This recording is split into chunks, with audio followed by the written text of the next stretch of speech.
Okay, unfortunately, Fraps won't let me record on this game. When I tried to, all I got was a video and no sound. So I'm gonna have to do part 2 of this video with my phone instead. Anyway, let's see. I'm not sure. Let's see how realistic this cav is. First of all, will anything happen if I lower the pantograph? Where is the pantograph anyway? I think this is it. Oh, wow. Putting the pantograph down actually turns all the electronics off. That's cool. Actually, somehow the cav signal is still running.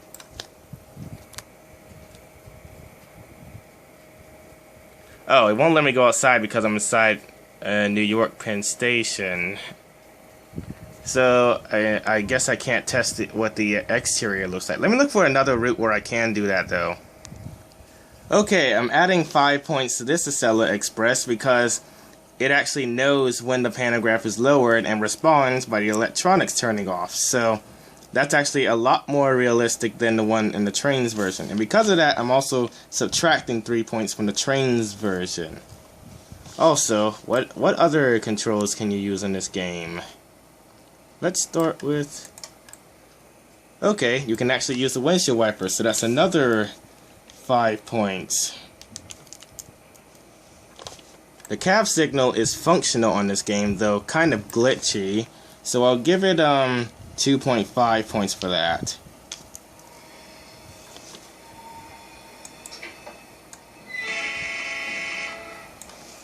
The horn is not authentic, so I'm going to subtract 3 points for that. What about the bell, though? The bell isn't really that authentic either, so I'm also going to subtract 3 points for that. Let's see. Obviously the brake gauges work. Oh yeah, the speedometer works, as well as the digital speedometer, so that adds 10 points.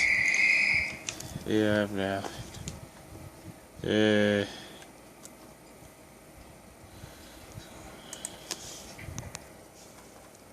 You can actually use the buttons that are on the radio, so I'm gonna add 5 points for each individual button. The reverser works, the throttle and the dynamic brake work, and of course the train brake works. Oh yeah, and the headlight switch, of course.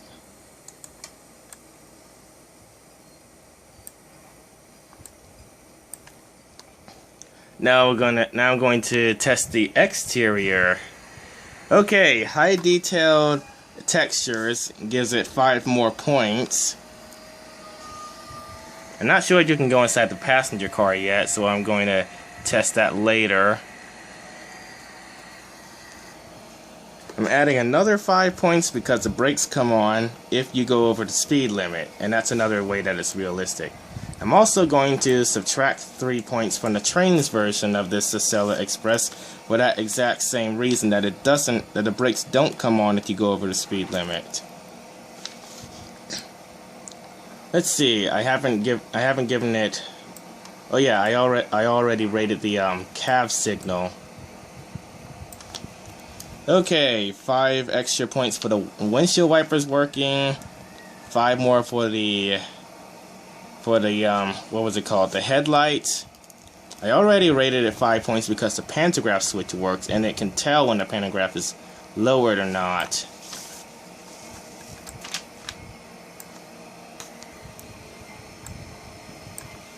Okay, 5 extra points for the train brake working, 5 points for the throttle, 5 more points for the dynamic brake, and 5 for the reverser. Did I say throttle yet? If not, then 5 more for the throttle. Oh yeah, and also 5 points for the brake gauges working. So far, this is really getting a lot more points than the Trainz version. I would test the emergency stop button, but I'm carrying passengers right now. But the simple fact that I can click on it obviously means that it's working, so 5 points for that. Oh yeah, 5 points for the digital screen, the entire screen working on this locomotive. Also, you can turn the screens off.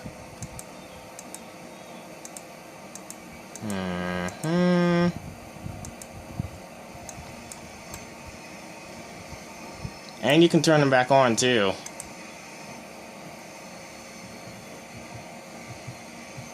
Oh, I'm going over the speed limit.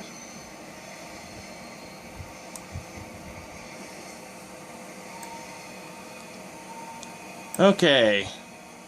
Pantograph front, back, front, both, or rear. And then this is pantograph connect, disconnect.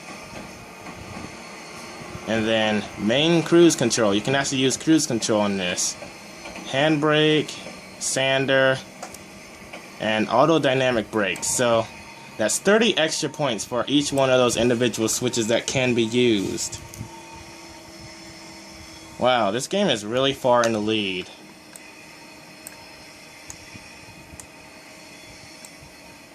Let's see, what else? Oops, wrong button. I'm still getting used to the controls in this game. Heh, the traffic still disappears in this game when it gets to the end of the road. Anyway, what was that button? I think it's F3. No, F4. Okay, here we go. Let's see, where was the button for... Oh, the next signal is red. And I'm approaching it very quickly, too. Oh yeah, here we go. Okay. Okay, that's cab.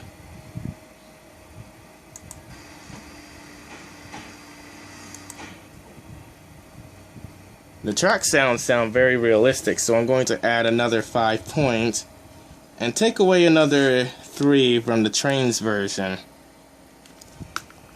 Oh, the signal changed. Now it's 45.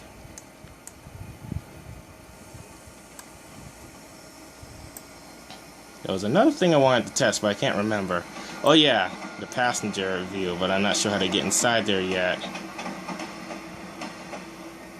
Let's see. Side camera.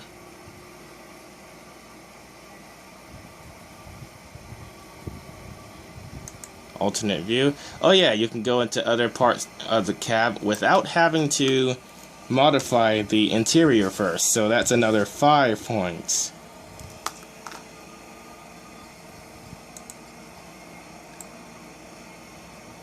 Okay, speed limit still 45.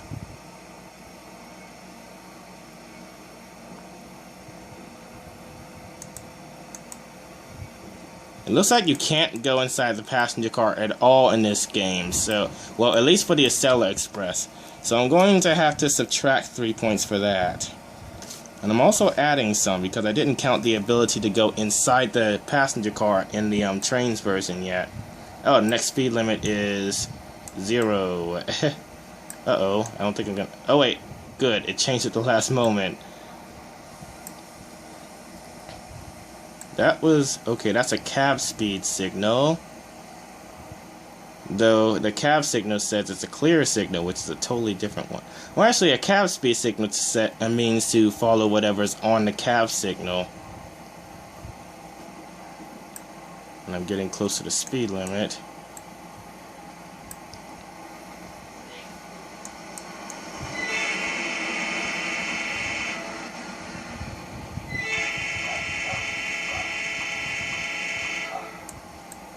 The horn is looped pretty good, I guess. I guess now is a good time to show you what happens when you go over the speed limit.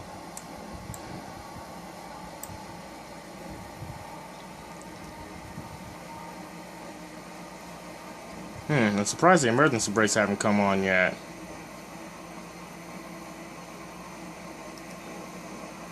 That's weird.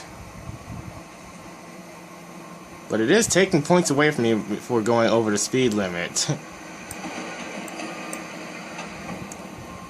Okay, apparently... Oh, I'm guessing the emergency brakes don't come on when you go over the speed limit. Never mind. I'm going to have to subtract those 5 points I gave for the emergency brakes working and replace them with -3 instead, because the emergency brakes apparently don't come on automatically when you go over the speed limit. Okay, now the moment we've all been waiting for, the door testing. Okay.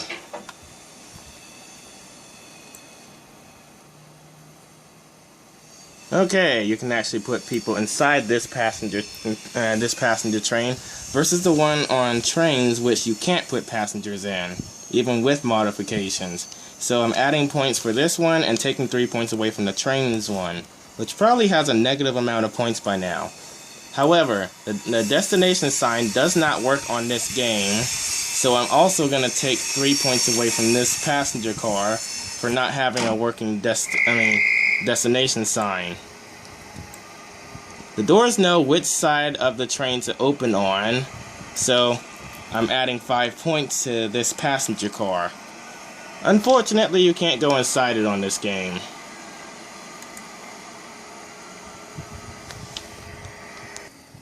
Oh yeah, I forgot to mention the sound effects for this locomotive aren't very authentic, so for that I'm subtracting 3 points. You can't modify it to make it more authentic either, so yeah, I can't give it 2.5 points for that. But even so, it still has a lot of points right now. I think it's time to see which one won the most amount of points. Oh wait, the destination sign is working. Look closely at this one.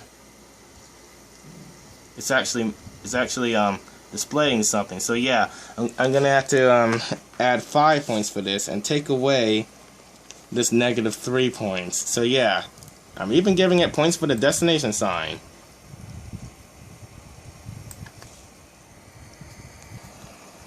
Okay, based on a test on which Acela Express from which game is more realistic, the Acela Express... what is this arrow for? Oh, never mind. Oh, anyway, what was I saying? Oh yeah, the Acela Express from Trainz 2012, or basically Trainz in general, that one only got 12 points, but the Acela Express on this game, Trainz Simulator 2015, earned an amazing 117 points total. So the Acela Express on this game is way better.